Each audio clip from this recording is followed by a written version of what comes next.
What is up, Starseeds? I am Sydalexandria, and today we are going to be talking about potty training your kids, toddlers, possibly even infants. So in the title, I'm going to put EC for elimination communication. This is what I tried to do when my son was like 1 month old. Basically, as soon as I had time to just let him kind of hang out with his diaper off on a blanket, I did it. I had a little potty seat nearby, thinking I would try to just catch some pee as soon as possible.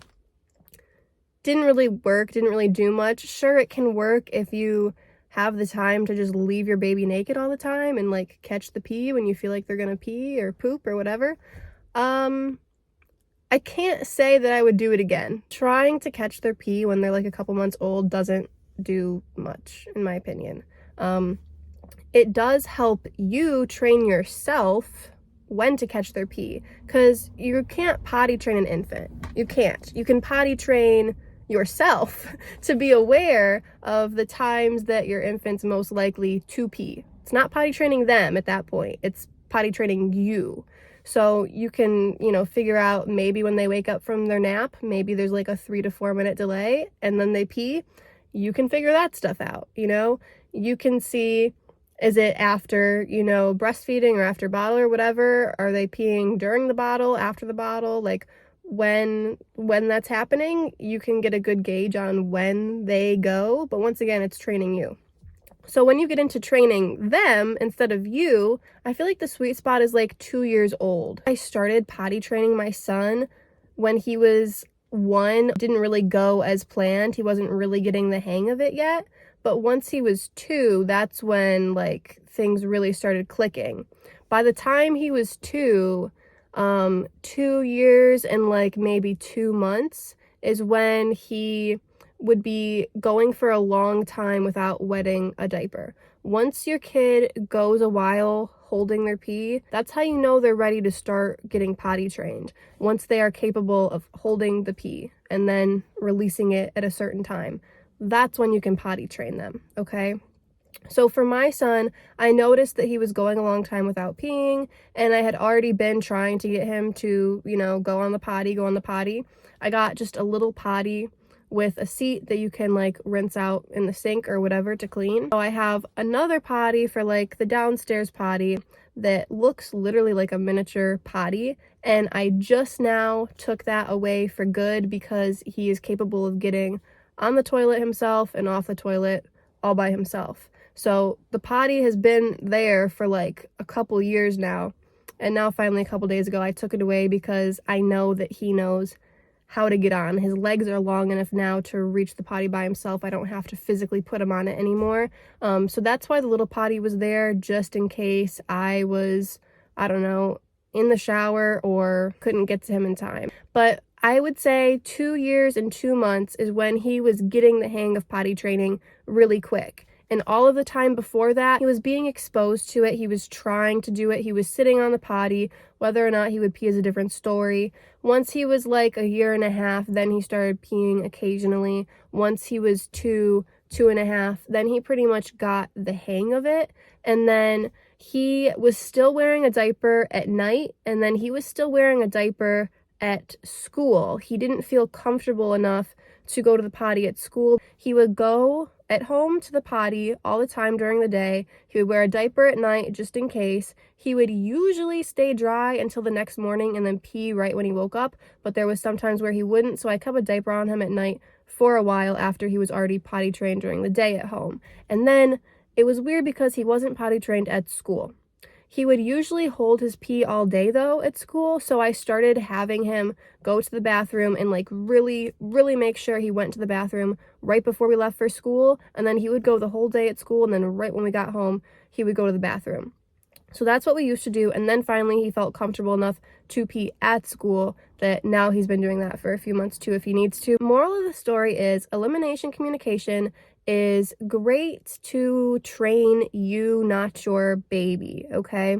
Once they are like 1, 1.5, that's when introducing the potty and having them sit on the potty is useful. Once they get to that 1.5 to 2 year age, usually they're ready to start actually trying to pee on the potty.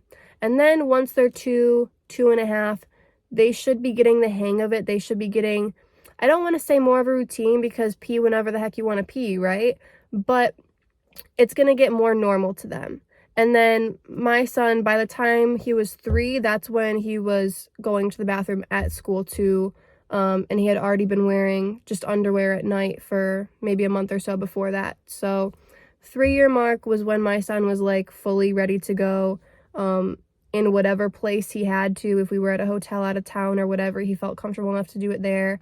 But there was like almost a year before that where he was comfortable at home. It was different in other places. So that's why kind of getting a routine, knowing where your child feels comfortable to go, is really good. Also, some kids do this thing where they don't want to poop on the potty. That didn't really happen with my son. He just pooped and peed on the potty. It wasn't like super different. Just kind of making your child feel comfortable in the bathroom, letting them sit on the toilet for a while if they need to, especially if they have to poop. Just let them sit there. Who cares? Plan extra time in your morning routine before, if you go to work or school. Plan time in the routine to allow them time to sit on the potty for like 15 minutes if need be. Just like when you're trying to teach your child how to put their shoes on or dress themselves, you need to plan out more time during those potty times or get ready times. You need to plan out more time for them to learn how to do that themselves and to feel comfortable enough to take the time to do that bodily function. So I hope this video helped for those of you who are pregnant, expecting, have a young kid, have a kid who is being difficult to potty train.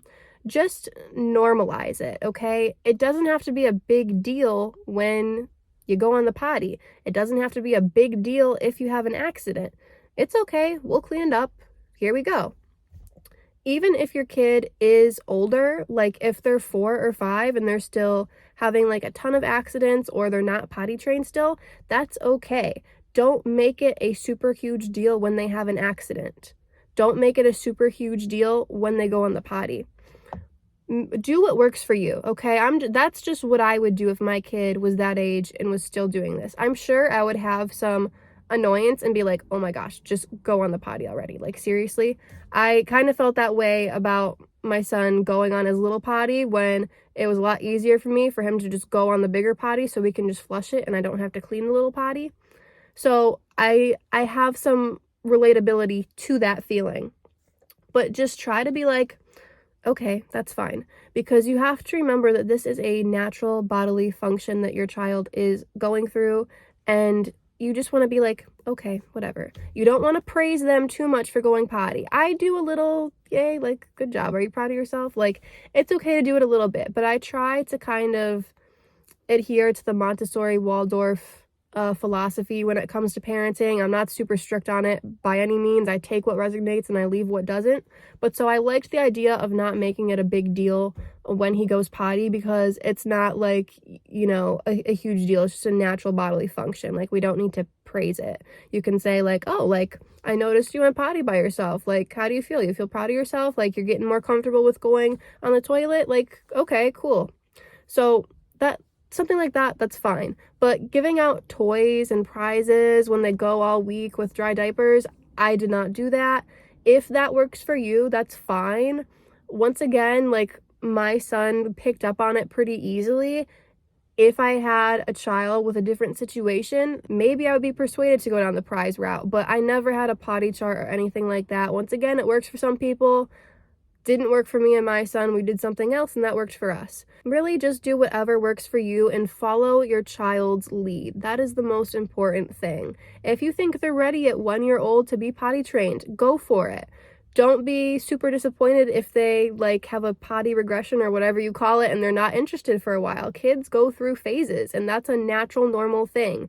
Once they start holding their pee for a long time and you understand what times they're most likely to go to the bathroom and you allow them that time to do it, that's great. Keeping an extra change of clothes in the bathroom is a wonderful thing to do, especially if you're like me and you hang out in like your kitchen living room area and maybe there's stairs if you have a second floor and your bedroom's up there with your clothes. I always kept a spare pair of clothes just in the bathroom for my son. So in case he didn't make it to the potty all the way, he had new underwear, new pants, new shirt, new socks even, just ready to go. And I'm sure you have a diaper bag for clothes on the go if you go out or to a different location, or extra clothes at school. But it's just nice even in your house to have extra clothes in the bathroom, just so there's no walking around, no running up and down stairs if that's relevant to you. So you just have that spare pair of clothes ready, and it makes your kid feel even more comfortable.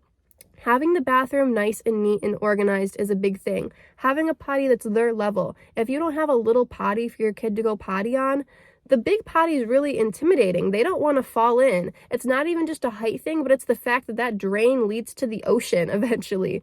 They want something that they can't fall into. They can't get accidentally flushed down. They're still learning how big they are, some kids. Like, some kids don't realize how big they are. They're like a dog. Some big dogs think they're little dogs, and they're not. Some kids are afraid, genuinely afraid, that they're going to fall in the potty. So having a potty that's their potty, their safe potty, they can sit down on it whenever they need to. You don't have to set them up on the big potty. I do have, like I said, 2 little potties, and then I have potty seats too on all the toilets in my house. I still have the potty seats. He still uses that. It's just a little ring. Like, there's no characters on it. There's nothing fancy. It's just white like the rest of my toilet. It's just this other like ring inserted to make the hole in the toilet smaller so your kid doesn't fall in. And that's all it is. That's the only potty seat he has. It's just those plain ones for the toilet downstairs and the toilet upstairs. And it's simple. It's nothing flashy. There's no Paw Patrol, Chaser, Rebel, or Marshall on it. It's just a white potty seat because it's a natural bodily function, and I just make sure it's as normal as possible. It doesn't have to be this cool in-trend thing. That's what works for me and my son. So I hope you guys enjoyed this video, and love to all of you parents, soon to be parents. Peace out.